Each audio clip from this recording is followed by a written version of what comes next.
And that's my boy Tom Avona. Me and Tom Avona here are sandwiching Rose Namajunas, Pat Barry, Carl Subbanatafa, and Matt Baker. What a fight crew right there, man.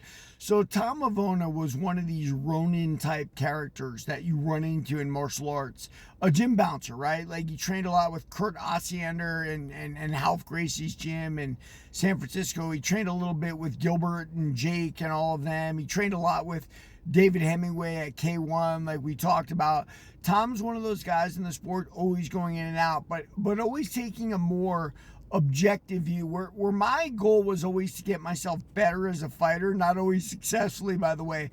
Tom's goal was to look at fighting objectively, and I think that's where becoming a coach is your calling, right?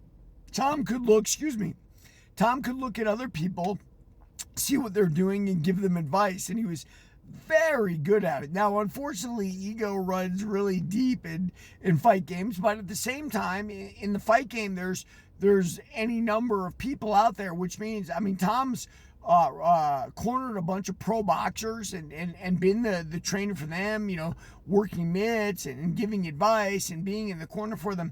Because one of the things we wake up to as fighters, and I'll tell you this is just a sad part of the game, when we're young, like Carl Subbanatafa right there, and even Rose Namajunas with Pat Barry, we put everything into our corner. We think our corner are ride or die. They're going to do everything for us.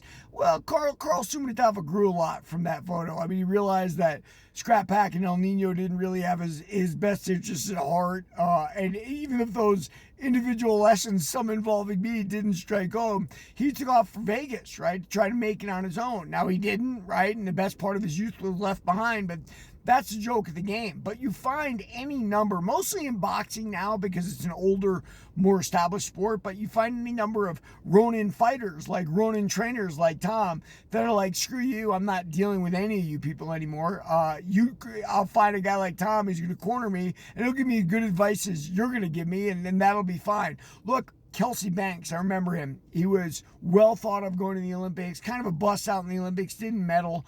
But then I remember him fighting his pro fights, and he was at the end of his career. He basically had a corner man who didn't even know how to deal with a cut.